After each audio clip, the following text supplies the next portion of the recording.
Hello and welcome back to the Iron Squid Group H pre-tournament series show match between Alternate Attacks Cloud and MTW's Dimaga. Right now, Dimaga is up 1-0. Kilaris, that was an absolutely stunning game by Dimaga. I mean, the pace he was keeping up was incredible. Yeah, it really was. He did every little thing he was doing just etched on the side of him wanting to go for that play all along. He was always planning to grab, Ling Infested mid game, which is something Dimaga does all the time anyway. But then the Ultralisks just add that icing to the cake. Where how do you combat against that in the mid game as Cloud? It's so difficult.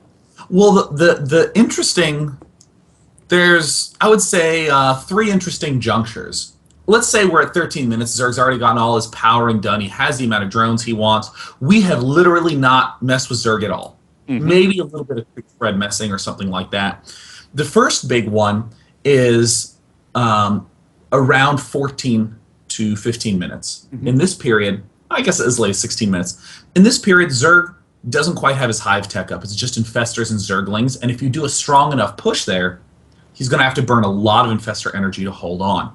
The next, and I think more interesting one, is around 15, 16, up to 18, 19 minutes, where if you put on enough pressure, Zerg cannot physically tech to Broodlords without losing. He cannot hold off a huge force with just minerals, i.e. with just Zerglings. He needs to spend some gas on the Ultras and the Infestors to do that. And I think Cloud over-predicted that that transition to Broodlords and started getting the starports too fast. Because that's really the third juncture, from 19 and 20 onward in the matchup, where the Zerg is going, okay, now I'm starting to build Broodlords, and the Zerg suddenly switches from a highly mobile Infestor Zergling Ultra army to a highly immobile Broodlord army where the Infestors have to just hang out right underneath them, because Broodlords just nakedly out into the middle of nowhere is not good. And jumping on to game number 2, which will be on Daybreak for, in terms of how those dynamics work, how do they transition onto Daybreak? Is there some kind of ability for a Terran to predict a little easier because of certain architectural usages of Zergs? Or, I mean, how does that work out?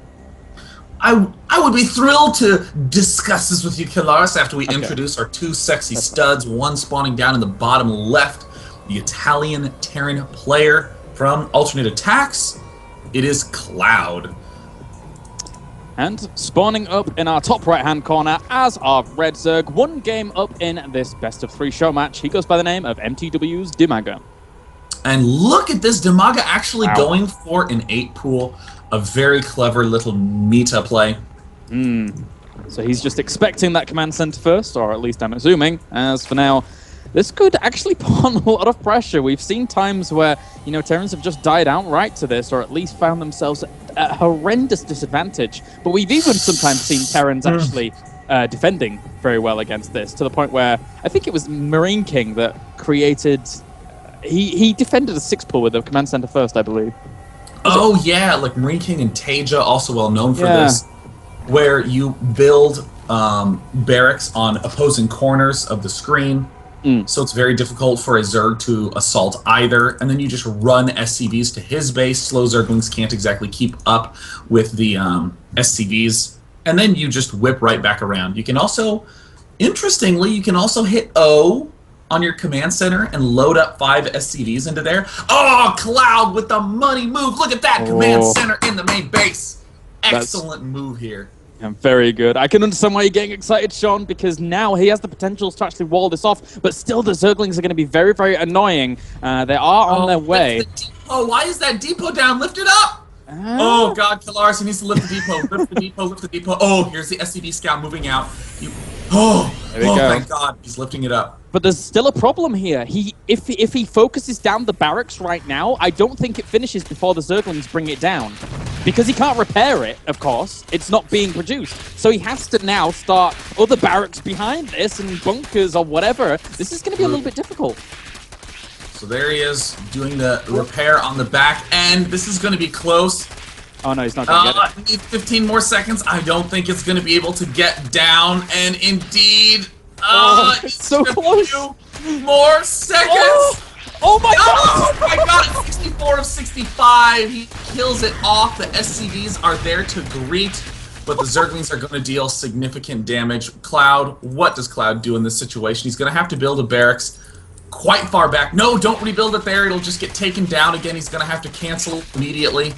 And he doesn't cancel again. Cloud has already lost 300 minerals by missed cancels. There is that barracks in his main base, though. Cloud is few inches from stabilizing, but he needs to keep that command center alive. I can't believe that was as close it was. That was just insanity. He's pulling off all the SCVs once again, trying to go for the defense here. Oh, no! He's going to force the cancellation, and he does.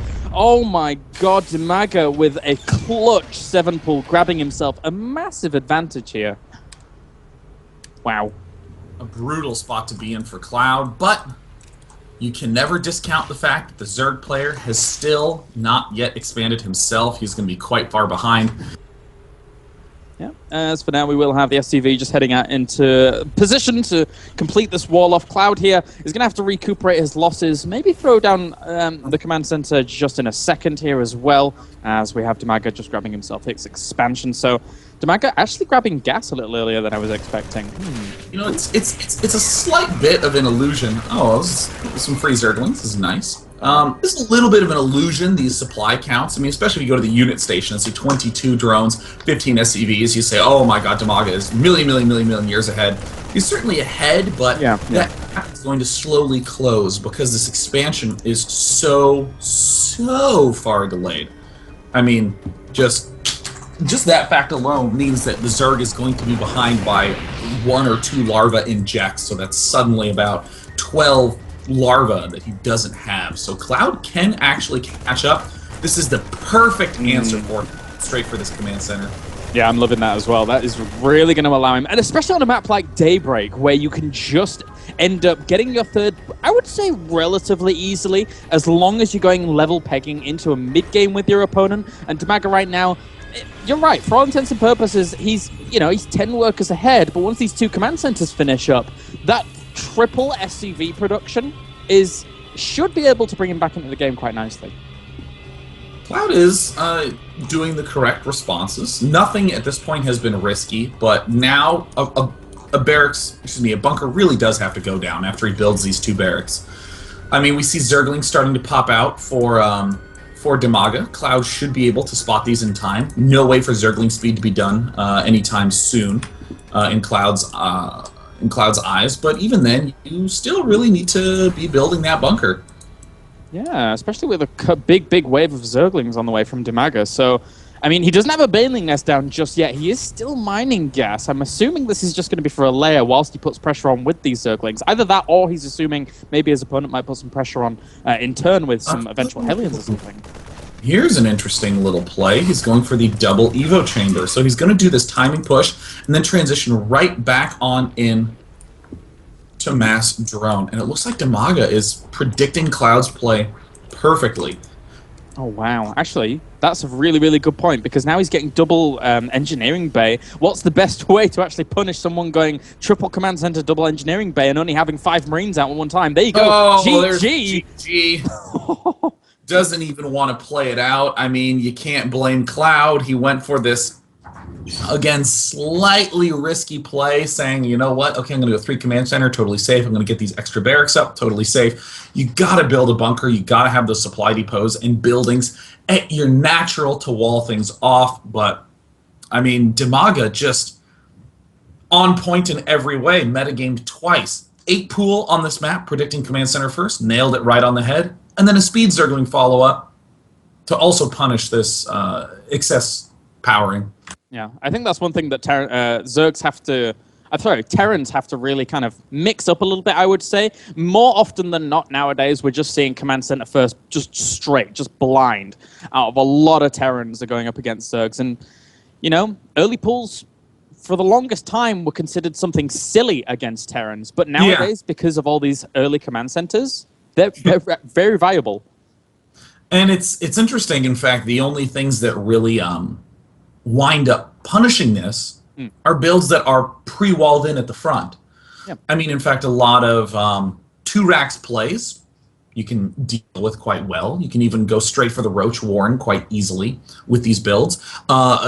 against wall-offs where the player is going for fast gas one base, that's really the only circumstance where you're not getting a big edge with these pools. So I like that play quite a lot, and that means that Dimaga, once again, wins the pre-game show match. He's doing pretty well for himself. I think that's 3-0 right now, I believe. Yeah, too cool. Okay, guys, just a little note before we move on, as we'll be moving on to Group H in just a second. You should go over to, this sounds like I'm plugging myself, but you should genuinely go over to my Twitter and retweet, I think it's my last tweet, because then you can be in with a chance of winning yourself some hot beta keys. You'll be able to find that somewhere.